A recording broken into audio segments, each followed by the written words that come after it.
There have been countless Arctic expeditions featured on the channel.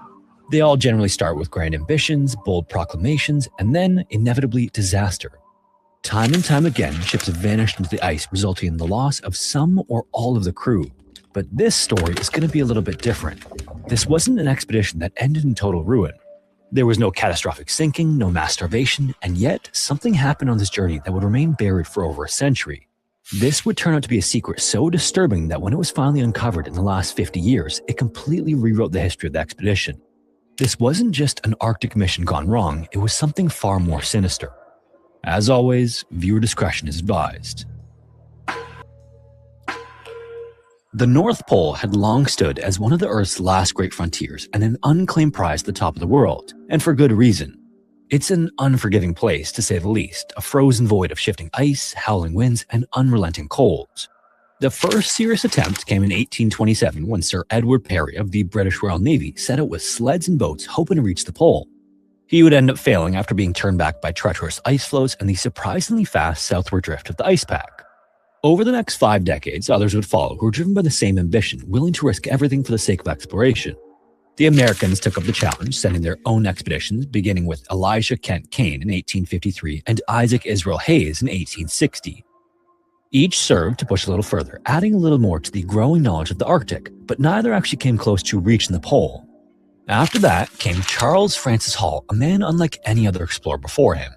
He was no Navy officer, scientist, or seasoned seafarer. In fact, he had no formal training at all. He had never commanded a ship, never spent years at sea, and never attended university or studied under the great men of his time. He was instead a blacksmith, an engraver, and a newspaper publisher from Cincinnati, Ohio.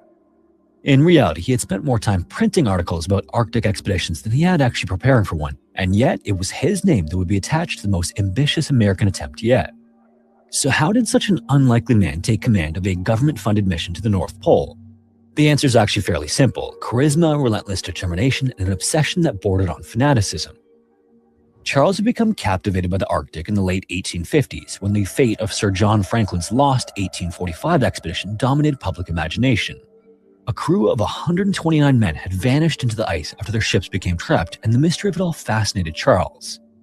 He pored over every available report and scrap evidence he could find, and then he did something extraordinary. He went to find Franklin himself. Without official backing or a scientific team, Charles actually launched 2 private Arctic expeditions in the 1860s, determined to uncover the fate of Franklin's men. He then went on to live among the Inuit people for 8 years, learning their ways and gathering artifacts and testimony that shed light on the tragedy. And it was in the Arctic that he met Ipurvik and Takulitik, who were English-speaking Inuit people who previously visited England. They taught Charles how to travel across the ice, hunt for food, and survive in a place that had claimed so many before him. When he finally returned home, he brought with him physical relics and invaluable experience, proving he could survive the Arctic, endure its brutal conditions, and navigate its frozen land and seascape. And Charles was a man who could seemingly convince people of anything, particularly of his own capabilities.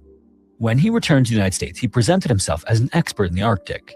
He had thoroughly absorbed the knowledge given to him by the Inuit, but rather than acknowledging their role in his survival, he's thought to have reshaped the narrative to elevate himself. When government officials questioned his lack of formal education, he dismissed their concerns, pointing out that many great explorers had no scientific background. He then lobbied relentlessly, pressing his case before Congress, and argued that he, and not the officers of the US Navy, was the right leader for America's next great Arctic venture.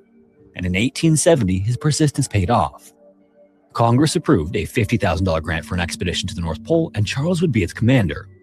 President Ulysses S. Grant himself endorsed the plan, even bestowing onto Charles the honorary title of captain. So, having never commanded a ship before, Charles now had the full weight of the US government behind him, and he would set sail for the top of the world. Charles was then given command of a 287-ton screw propeller steamer called the USS Periwinkle. The ship was then retrofitted at the Washington Navy Yard, reinforced with solid oak and iron sheeting, and renamed the Polaris. This was the moment Charles had spent years fighting for, but it was also the moment the cracks in his vision began to show. While Charles was skilled at winning people over, he was not particularly talented at choosing the right people to join him. He would end up assembling a volatile crew, relying heavily on experienced whalers rather than disciplined naval officers. Among them were Sidney Buddington, experienced whaling captain, George Tyson, who was assistant navigator, and Emil Bessels, a young but brilliant German scientist and surgeon. The problem was that these men didn't respect Charles from the outset. They saw him as an amateur playing the part of an explorer rather than actually being one. And worse yet, there was a history between Charles and Sydney that was somewhat unsavory. The two had clashed years earlier when Sydney refused to let Charles take his Inuit guides further north due to illness, and that resentment lingered. Then, muddying the waters even further, Charles, Sydney, and George were all technically captains in their own right. So from the get-go, the Polaris had too many leaders and not enough unity. But in any case, after a stop at the Brooklyn Navy Yard, the Polaris set out on June 29, 1871 under bright summer skies. This should have been a triumphant moment as America's boldest attempt to reach the North Pole was getting underway, but instead it was the beginning of a slow and inevitable collapse. Trouble started before the ship even left port as the hastily assembled crew began to fracture. 4 men deserted almost immediately, including a cook, a seaman, a fireman, and an assistant engineer, all vanished before the ship even set sail. The steward also turned out to be drunk, and Charles dismissed him on the spot. A replacement assistant engineer that had to be found at the last minute, delaying the voyage before it had even begun. Then, by the time the Polaris even reached St. John's, Newfoundland in Canada, the simmering tensions between the officers and scientific staff had already boiled over into outright defiance. Bessels, with the support of expedition meteorologist Frederick Meyer, flatly refused to recognize Charles's authority over the scientific staff. And their insubordination then quickly spread throughout the ranks, deepening divisions among the crew. Charles might have been the expedition's commander in title, but on board the Polaris, his control over the crew was in question from the start. The men also quickly split into factions, and national identity played a role in the division, as many of the Germans sided with Bessels, while the Americans were more inclined to follow Charles or Sydney. Throughout this, George kept a diary, and in it, he noted that by the time they reached Disco Island, Greenland, some crew members were already openly stating that Charles would receive no credit for this expedition. Some had even decided how far they would go before turning back home, regardless of the orders. Charles turned to an outside figure to help, Captain Henry Davenport of the USS Congress, which was a supply ship that had accompanied the Polaris north. Desperate to restore discipline, Charles asked for Henry's assistance in extinguishing the dissent among his crew. Henry then came aboard the Polaris and threatened to shackle and remove Frederick for his insubordination, but this only made things worse. In response to the tongue-lashing Henry gave them all of the German crew members threatened to quit. And faced with the failure if the Germans abandoned the mission, Charles was forced to back down, although Henry did deliver a final stern lecture on naval discipline to the crew before departing. This would all be wasted breath, though. Almost immediately afterward, the Polaris suffered a critical setback. These specialized blubber fire heaters were somehow lost overboard. Whether this was the result of sabotage, incompetence, or miscommunication remains uncertain, but the impact was devastating. Without them, the ship's ability to generate heat in the Arctic cold was severely compromised. But, despite everything, Charles and the expedition pressed on. On August 18, 1871, the Polaris reached Upernavik, Greenland, the last known point of civilization before pushing northward into the ice. Here, Charles recruited an old ally named Hans Hendrik, a respected Greenlandic Inuit hunter who was crucial on previous Arctic expeditions. With Hans aboard, the expedition had an experienced survivalist and someone who could navigate the ice and hunt for food when supplies ran low. With tensions still high, the Polaris moved northward into the uncharted waters of Smith South and the Nares Strait, surpassing previous records by explorers Kane and Hayes. So finally, for the first time in months, Charles had reason to feel hopeful. The ship was further north than any American vessel before it, and the goal seemed to be within reach, but beneath the surface, the same resentment festered. If he had hoped this milestone would unify the crew, he was mistaken. A critical decision then needed to be made. Should they press forward or winter in place? Charles was determined to go further, but the Polaris was already pinned by ice. Pushing north on foot and by sled was an option, but the crew couldn't agree on the course of action. The conflict at the heart of the expedition came to a head as Charles and George wanted to continue on. They believed that by pushing northward immediately, they could make significant progress toward the North Pole before the ice closed in. Sydney, however, wanted to stop. He called the entire venture a, quote, damn fool's errand and refused to risk the ship any further. Charles and Sydney argued bitterly over this before Sydney walked out of the discussion, no longer willing to listen to Charles's plan. More and more, Charles's power over the expedition slipped away. He couldn't command Sydney, and without Sydney, he couldn't move the ship. So, with no other choice, Charles ordered the Polaris to anchor for the winter at a sheltered cover in Greenland, a place he named Thank God Harbor. Now, it goes without saying that Arctic winters are brutal, and if the crew was going to survive, they would need to fortify their position. Preparations then began as supplies were brought ashore, the crew stocked food and fuel in case the ship was damaged. A winter encampment was also built as the men built shelters in the ice, ensuring they had a fallback in case the Polaris became uninhabitable. Hunting parties were also organized to supplement their rations with muskox, seals, polar bears, and whatever else they could find. But while these were all time-worthy pursuits that would increase their chances of surviving, animosity still ran high among the men. Charles had come to distrust Sydney completely. He actually even confided in George that Sydney could not be trusted with the ship and had several reasons to be concerned. For one, Sydney had raided the alcohol stores, drinking heavily while the expedition teetered on the edge of failure. As the ship's captain, he should have been ensuring the crew's survival, not indulging in alcohol. But incredibly, Sydney was actually not the only one. The chief engineer, Emil Schumann, had gone so far as to craft a duplicate of Sydney's key to the storage area where the alcohol was kept, further eroding discipline on board. So with the expedition's future uncertain and his authority continually slipping, Charles decided he wouldn't sit idly through the winter. If he could push north overland and set a new farthest north record, he might restore his credibility and reinforce his leadership. Before he left, he issued detailed orders to Sydney about how to manage the Polaris in his absence, which was a move that actually likely inflamed tensions further. To Sydney, who was an experienced whaler with decades at sea, the idea of receiving instructions from Charles, who had never commanded a ship before, must have felt like an insult. But in any case, on October 10, 1871, Charles departed on his sledding expedition, accompanied by first mate Hubbard Chester and two of his trusted Inuit guides, Ipurvik and Hans. A few days into the journey, Charles sent Hans back to the Polaris for some forgotten supplies, and he also sent a note from Bessels reminding him to wind the ship's chronometers daily. This was a seemingly small instruction, but one that likely annoyed the German scientist and doctor who held degrees from some of the most prestigious universities in Europe. This new set of trivial instructions likely came off as more micromanagement of the crew, but either way, for 2 weeks, they struggled against the ice and bitter cold, making slow but steady progress northward. Finally, on October 24th, Charles returned to the Polaris victorious and eager to report his findings. By the next morning, however, strangely, he would be fighting for his life. After returning to the ship, Charles was elated. He had done what he set out to do by pushing further north and gathering valuable information, and as he warmed himself in the cabin, he requested a hot cup of coffee. When it was brought to him, he began to drink and almost immediately noticed an unfamiliar sweetness to it. This taste gave him pause for a second, but he continued sipping away, eager to warm himself up. Within hours, however, he was struck by violent stomach pains, he was vomiting uncontrollably and growing increasingly delirious. By the following day, his condition worsened to the point where he could hardly move, and in his fits of consciousness, he made the shocking accusation that someone had poisoned him. These accusations mostly fell on Bessels as well as some of the others among the crew.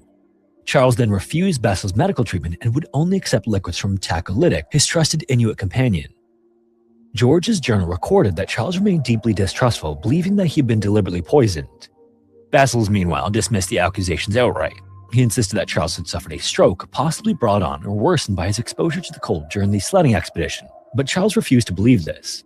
Then, inexplicably, after a few days of slight improvement, he relented, allowing Bessels to experience raving and feverish fits before collapsing entirely. By November 8th, Charles succumbed to his ailment and passed away. Bessels would then officially diagnose the cause of death as apoplexy, another term for stroke, but no autopsy was performed. Instead, his body was carried ashore, wrapped in a flag, and buried in the frozen ground of Thank God Harbor. To many of the crew, Charles's death was suspicious, and George made sure to record it in his journal.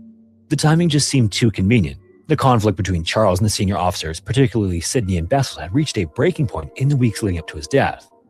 And with Charles now gone, command of the Polaris fell to Sydney, the very man who had opposed Charles's plans from the beginning. And because Charles was the driving force of the expedition, despite his poor leadership, there was no one left to rally the crew. So instead, the ship descended further into chaos. Sydney took command, but his drinking increasingly became a serious problem. Discipline, or what little of it there was, broke down without Charles's leadership, leaving the men drifting without purpose. Charles had fought for years to lead this mission, and now, just a few months into the journey, he was buried in the Arctic permafrost with his dreams of reaching the North Pole buried with him. And instead of inspiring the crew and pushing forward with the expedition, Sydney allowed the entire venture to collapse. Alcohol flowed freely, and while Sydney had already been drinking in excess before Charles died, no one was left to challenge him, so his drunkenness became routine. He also allowed the coal supply to be burned recklessly, and with no clear plan for the future, the ship's stores of fuel were being used at an unsustainable rate. There was also just no firm leadership to keep things in order, so men descended into gambling, drinking, and doing as they pleased.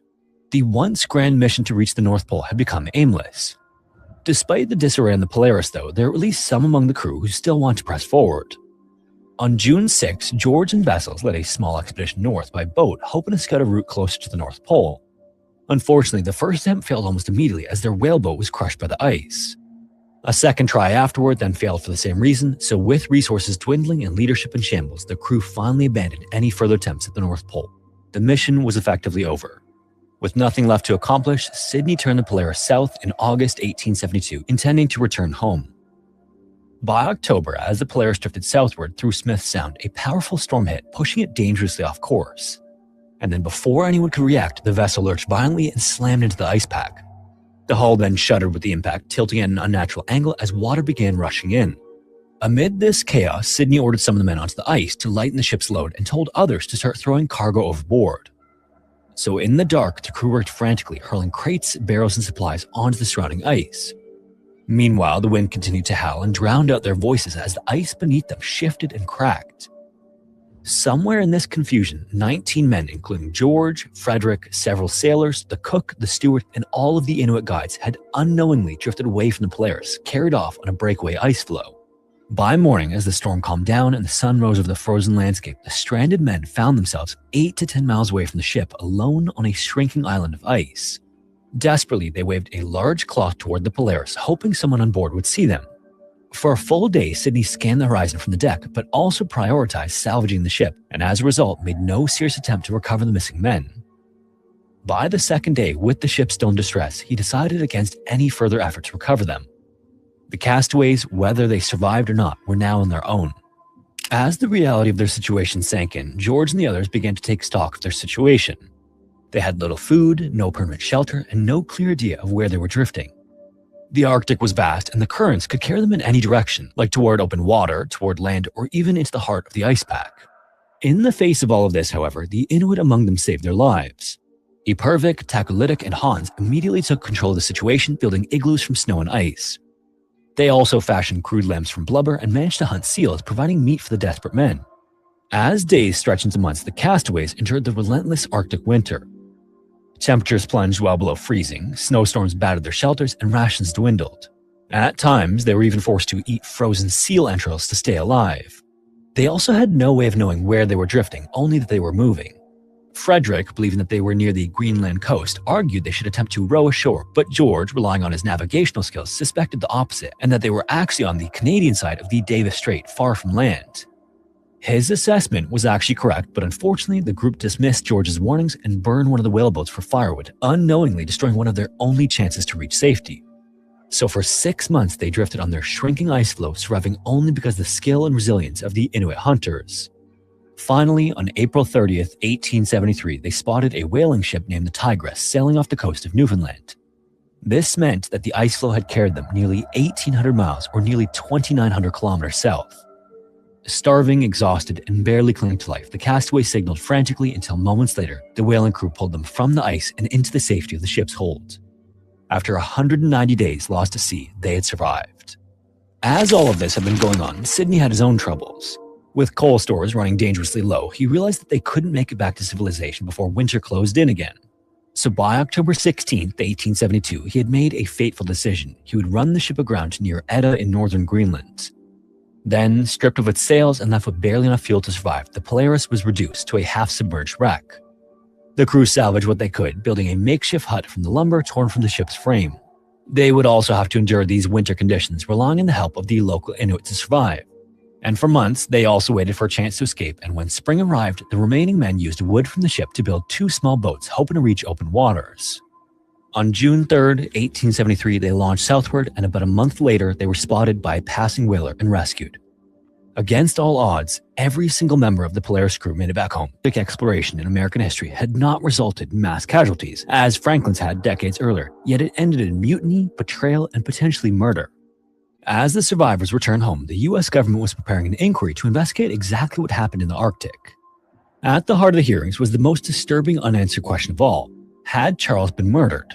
The first to testify was George, and he wasted no time describing the tensions between Charles, Sidney, and Bessels. He also described the drinking and disorder that followed Charles's death and Charles's own accusation that he had been poisoned. The board then turned its attention to Frederick, who confirmed much of George's account and added another damning revelation, which was that Sidney had been drunk for most of the journey south. One by one, more testimony painted a picture of a ship in chaos. Steward John Heron then took the stand and addressed the most crucial detail of all, which was the cup of coffee. He testified that he had not made the coffee that Charles drank on the day he fell ill. The ship's cook had instead prepared it, and John had no idea how many people handled the cup before it was delivered. When Sidney and Bessels were then questioned, Sidney denied everything. He claimed he never obstructed Charles's leadership, refused to go further north, or that he had ever been drunk. Then, when asked directly about the cause of Charles's death, Bessels gave a carefully crafted response, relaying his belief that Charles died from a stroke, and that the treatment he provided the captain, which included giving him quinine, a medicine used to treat malaria, was the best possible option under the circumstances. Finally, after weeks of this testimony, the Board of Inquiry issued its official findings. The final report stated that Charles had died of natural causes brought on by apoplexy. The surgeons of both the Navy and Army supported this diagnosis, and the accusations of poisoning were dismissed as delirium-induced paranoia. No charges were ever filed, and no one was held accountable. The Board of Inquiry had in effect closed the case, but Charles's death remained one of the Arctic's greatest mysteries, and almost a century later, science would step in to prove what really happened aboard the Polaris. In 1968, Arctic historian Chauncey C. Loomis set out for Thank God Harbor with a plan to exhume Charles's body and conduct a modern forensic analysis. Luckily, the permafrost of Greenland was a natural time capsule, and if Charles had been poisoned, there was a chance that his remains still held the answer. So with a team of scientists, Chauncey was granted permission to conduct the exhumation, and when they finally uncovered Charles's grave, they found him astonishingly well preserved. His coffin, clothing, and even his skin and hair remained intact after being locked in the ice for nearly 100 years. This preservation allowed them to extract samples of bone, fingernails, and hair for chemical testing, and when the results came back, they were shocking. They confirmed what Charles himself suspected. His body contained extremely high levels of arsenic, particularly in the samples of his hair and nails. Arsenic, which would have been in the medical kit during his time period, is extremely hazardous to humans and is noted to have a slightly sweet taste when consumed. And the concentration suggested he had received large doses of it over the last 2 weeks of his life. With the final proof in hand, historians turned back to the question that had haunted the Polaris expedition from the moment of Charles's death. Who administered the poison and why? The most obvious suspect was Bessels, who was the only medical professional on board who had direct control over Charles's treatment. If the captain's coffee had been poisoned, Bessels was in the best position to orchestrate it. The motive, however, still remained somewhat murky until a new clue surfaced in 2015. That year, a previously unknown letter from Charles to a sculptor named Vinnie Ream was discovered. Vinnie was a talented and well-connected artist, famous for her sculptures of Abraham Lincoln. Charles had been close to her and even displayed a statue of Lincoln that she had given him in his cabin aboard the Polaris. Bessels, as it turned out, had also maintained correspondence with Vinnie and had socialized with her in Washington before the expedition. And most importantly, the letter suggested that Charles and Bessels may have been romantic rivals. Bessels had written to Vinnie before the expedition, expressing his desire to see her again, and if he had viewed Charles as his competitor for her affections, his resentment may have run deeper than just professional animosity. But while the discovery of arsenic in Charles's remains finally solved the mystery of his death, obviously no one was ever held accountable. By the time the murder was confirmed, everyone involved had long since passed away. Bessels returned to the United States after the failed expedition and continued his career without consequence. Sidney, too, faced no formal punishment, and the Navy never reopened its investigation despite the new evidence.